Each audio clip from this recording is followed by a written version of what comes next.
My name is Elaine Murphy, and the first sign that my role in my son's life had quietly expired came wrapped in cream-colored cardstock with gold embossed lettering. It arrived on a Tuesday in March, slipped between a water bill and a grocery store circular. I opened it with casual indifference, expecting yet another real estate flyer. But the envelope felt expensive, thick, textured, deliberate. Mr. and Mrs. Jason Murphy request the honor of your presence. I had to read it twice before it registered. My son was getting married. And this was how I found out. No phone call. No lunch invitation. No heartfelt announcement.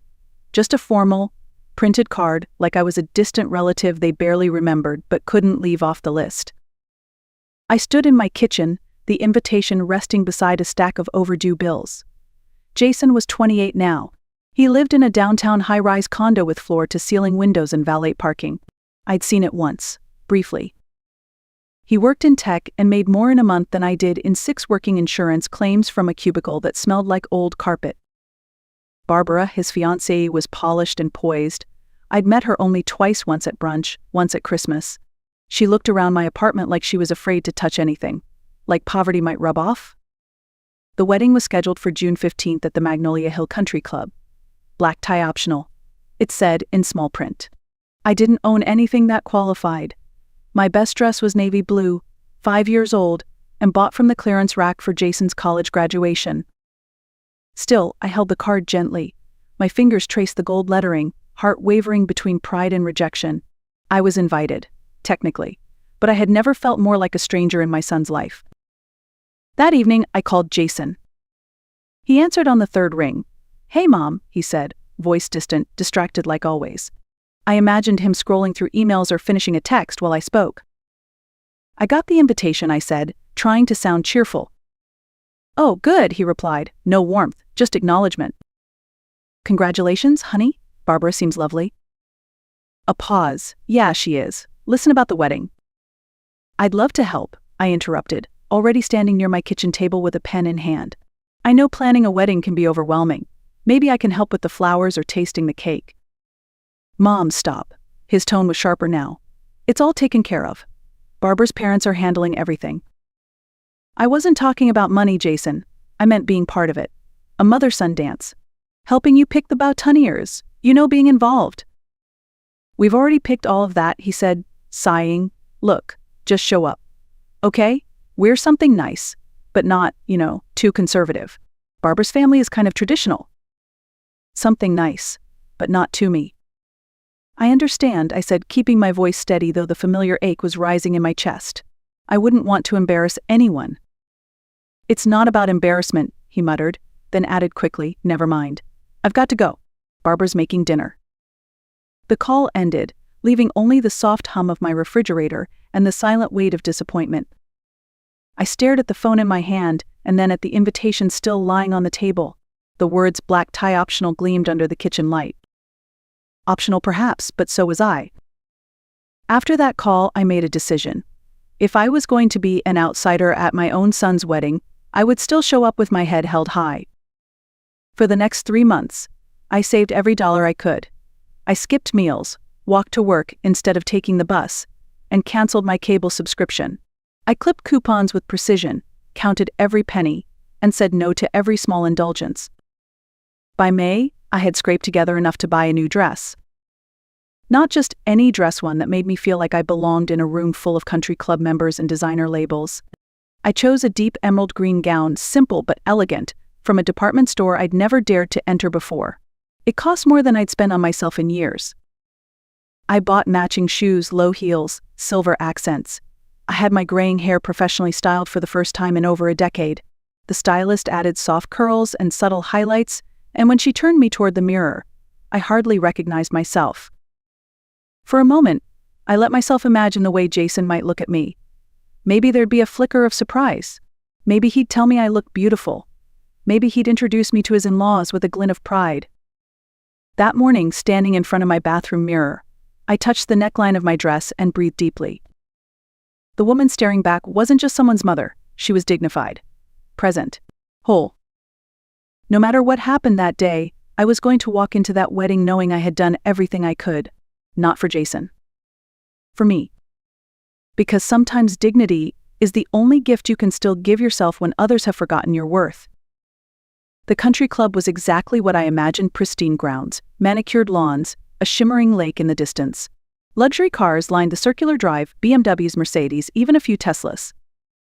I had washed my 15-year-old Honda Civic the day before, hoping it might blend in. It didn't. Inside, the lobby glowed with marble floors and crystal chandeliers. Guests mingled in designer dresses and tailored tuxedos, their laughter echoing off the vaulted ceilings. I walked slowly, my heels tapping against the polished floor, trying not to feel so terribly out of place. I spotted Jason near the staircase, resplendent in a black tuxedo. His dark hair was perfectly styled, his smile wide as he laughed at something Barbara's father had said. Barbara stood beside him, radiant in a gown that looked straight out of a bridal magazine. They looked like they belonged on a magazine cover. I approached, my heart a tight fist inside my chest. Jason's eyes found mine. His smile faltered not with warmth or recognition, but with something that looked unsettlingly like dread. "Mom," he said, voice carefully neutral, "you made it." "You look so handsome," I said, reaching to straighten his bow tie like I had done 100 times when he was younger. He stepped back slightly, breaking the contact. "Thanks, you look nice." There was a pause before nice just long enough to sting. Barbara's father extended a hand. "You must be Jason's mother, Tom Whitmore." "Elaine Murphy," I said, shaking his hand. "Congratulations on gaining such a wonderful son-in-law." "Indeed," he replied, smiling politely before turning back to Jason. I stood there a moment longer, then quietly stepped away. Just like that, I faded into the background of my son's wedding. And no one seemed to notice. The reception hall was a masterpiece of understated luxury. White linens draped across round tables, crystal stemware sparkled under chandeliers, and towering floral arrangements filled the air with the scent of roses and eucalyptus. Each table had a name card. I found mine at table 8, tucked in the farthest corner of the room, right beside the swinging doors to the kitchen. The other guests at my table were strangers. An elderly woman with a hearing aid, a couple who looked nervous in their formal wear, and several empty chairs that would remain unfilled. We were clearly the afterthoughts. At the front of the room sat the head table, Jason and Barbara in the center, surrounded by her family. Table 1 held the Whitmores' closest friends. Table 2 was reserved for Jason's college buddies and their wives.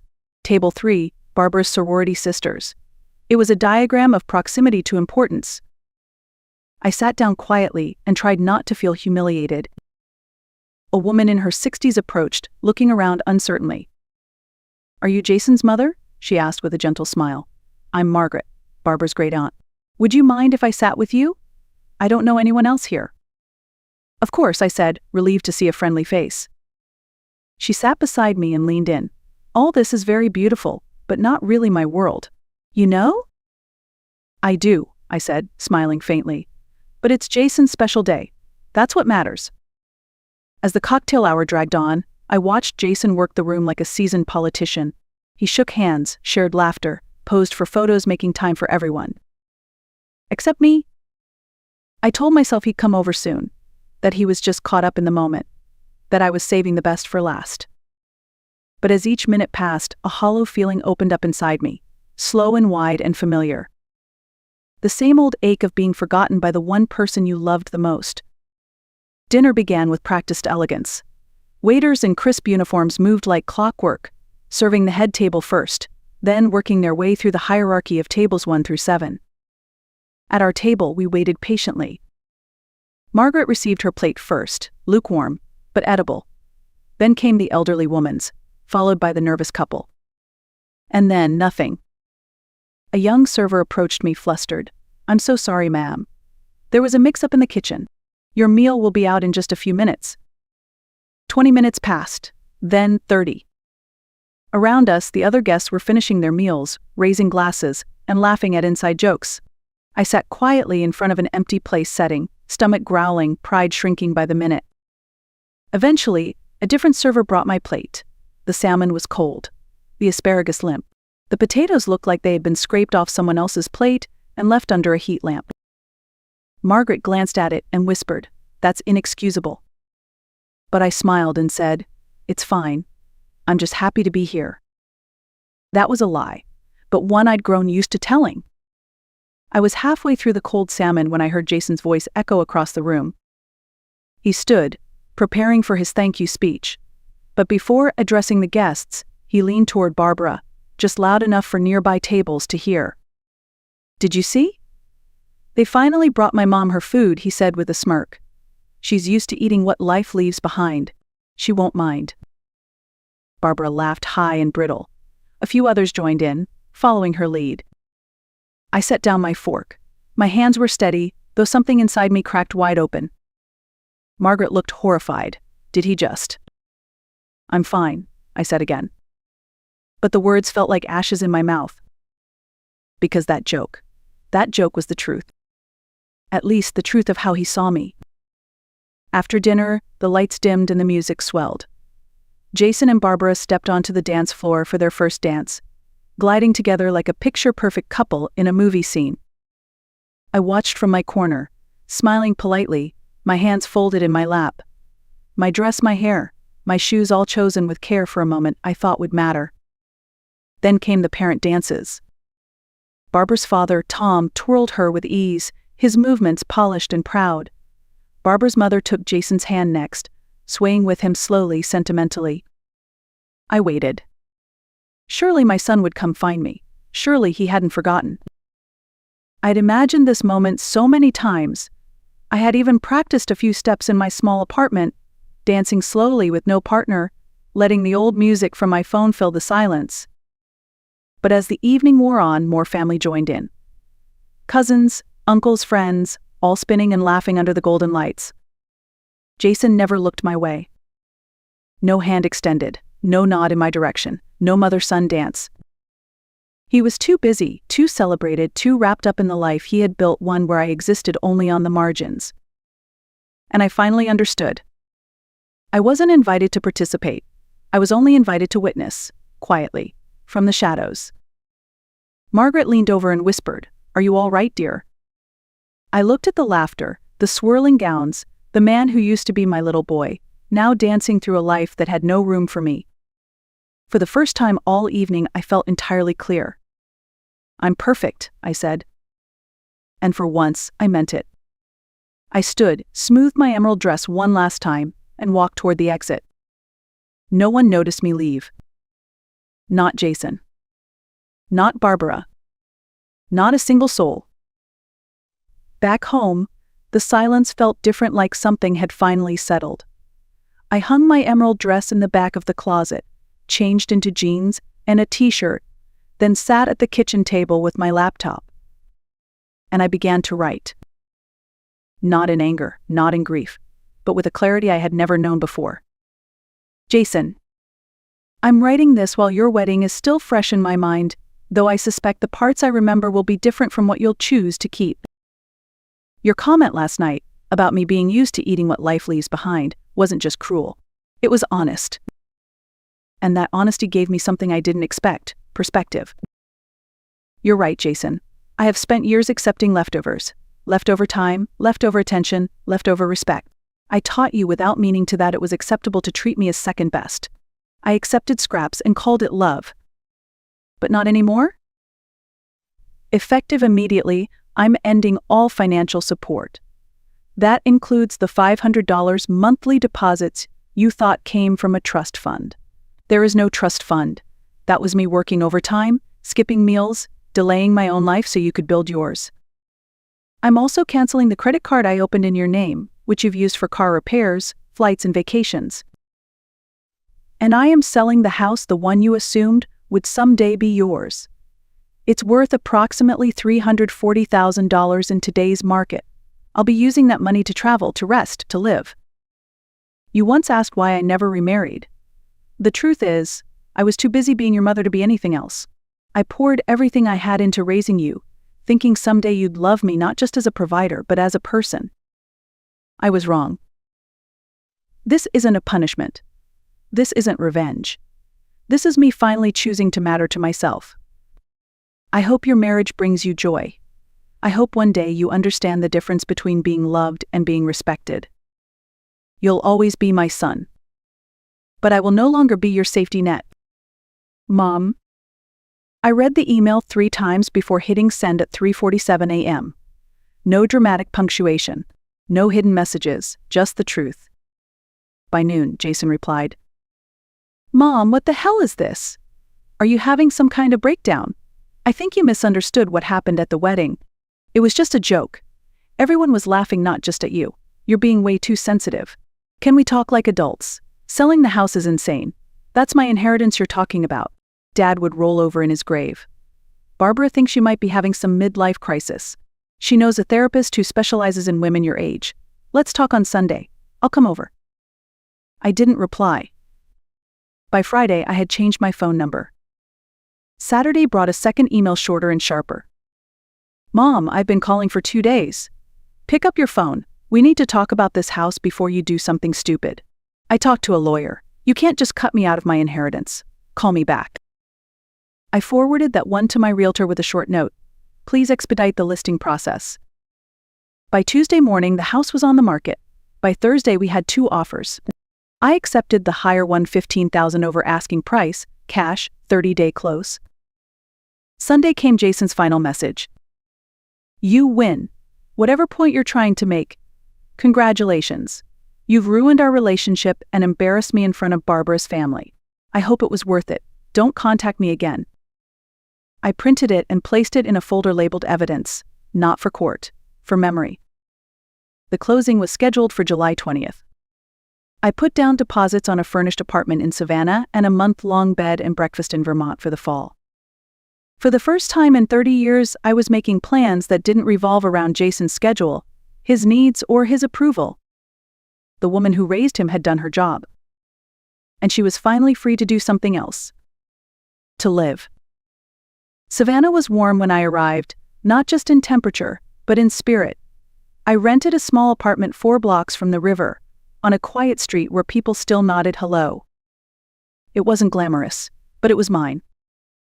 I took a part-time job at a local bookstore owned by a woman named Rita, who hired me on the spot after our 10-minute conversation. "You seem like someone who understands that books are more than merchandise," she said. She was right. I spent my days surrounded by stories. I spent my evenings walking along the water, eating simple meals, reading on a second-hand porch swing I'd picked up at a yard sale. For 3 months, I didn't hear from Jason, not a call, not a letter, not a sign. Then, one Thursday afternoon in October, Rita handed me a note. "Some man called looking for you," she said he was your son. He sounded desperate. I folded the message and tucked it into my pocket. 2 days later, Jason showed up in person. He looked smaller, thinner, with dark circles under his eyes. His expensive shoes were scuffed. His voice cracked when he said my name. "Please," he whispered, "can we talk?" I told him I got off work at 6. The cafe next door closed at 7. He had 1 hour. That evening, I sat across from him as he stumbled through an apology, his words carefully chosen, rehearsed. "I miss you," he said. "I miss having a mother who believed in me." "I did believe in you," I answered, "but belief without boundaries isn't love. It's enablement." He asked how to fix it, how to start over. I told him he couldn't. Not because I hated him, but because I had already left. He just hadn't noticed until the benefits stopped. As I walked away from that cafe and into the soft Savannah night, I didn't look back. I had spent 30 years accepting leftovers. Now, I was building a life where I set the table. And this time I was choosing where I sat.